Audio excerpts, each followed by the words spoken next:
আমি বিয়া হোৱা আজি 20-25 বছৰ হ'ল আজিলৈকে গভৰ্ণমেণ্টৰ ফালৰ পৰা এটা মানে শিল পৰা নাই। এখন চৰকাৰক আমি ভোট দিছো, গতিকে তেওঁলোকৰো আমাৰ প্ৰতি এটা দায়িত্ব আছে।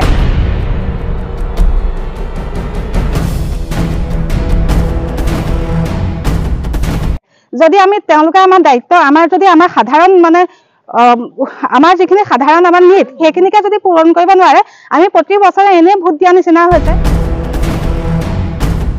সমাজ উন্নতি হৈছে তেনেহ'লে আমাৰ গাঁওখনৰ উন্নতি কিয় হোৱা?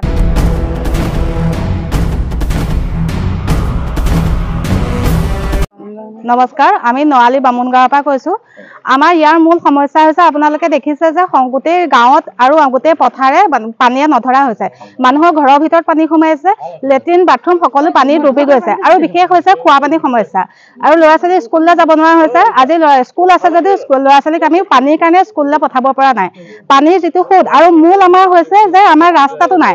ৰাস্তাটো অকণমান বৰষুণ দিয়াৰ লগে লগে পানী মানে বোকা হয় আৰু ৰাস্তাটো বহুত ঠেক। আৰু আমি বিয়া হোৱা আজি 20-25 বছৰ হ'ল আজিলৈকে গভৰ্ণমেণ্টৰ ফালৰ পৰা এটা মানে শিল পৰা নাই। আমি যি কৰিছো ব্যক্তিগতভাৱে কৰিছো। আমি সদায় কিমান কৰিম? আমি যেতিয়া এখন চৰকাৰক আমি ভোট দিছো, গতিকে তেওঁলোকৰো আমাৰ প্ৰতি এটা দায়িত্ব আছে। যদি আমি তেওঁলোকে আমাৰ দায়িত্ব আমাৰ যদি আমাৰ সাধাৰণ মানে আমাৰ যিখিনি সাধাৰণ আমাৰ নীড সেইখিনিকে যদি পূৰণ কৰিব নোৱাৰে আমি প্ৰতি বছৰে এনেই ভোট দিয়া নিচিনা হৈছে।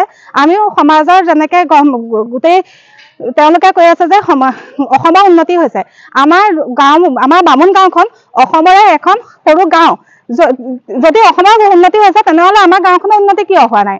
আমাৰ ৰাস্তা নাই, বিশেষকে পানী নাই, আমাৰ মানে কোনো ফালৰ পৰা আমাৰ সুবিধা নাই। গতিকে আমি মুখ্যমন্ত্ৰী ডাঙৰীয়াক ইয়াৰ দ্বাৰা আমাৰ অনুৰোধ জনাইছো যাতে আমাৰ অতি সোনকালে পানী আমাৰ ৰাস্তাটো দিয়ে, আমাৰ ভাল এটা ড্ৰেইনেজ চিষ্টেম দিয়ে।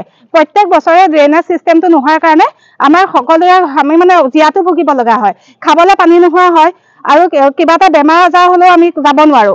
গতিকে আমাৰ ভাল যদি ড্ৰেইনেজ চিষ্টেম নিদিয়ে আৰু গাঁৱৰ আমাৰ মূল জীৱিকা হৈছে খেতি। আমাৰ এতিয়া যিটো খেতি ভৰপক সময়, সেই ভৰপক সময় আপোনালোকে দেখিছে পথাৰততো মানে পানীয়ে মানুহৰ ঘৰতো পানী। তেনেহ'লে আমি গোটেই বছৰটো আমি খাম কি? আমিতো কণ্ট্ৰলৰ চাউলকেইটা খাই পেলাই জীয়াই থাকিব নোৱাৰো।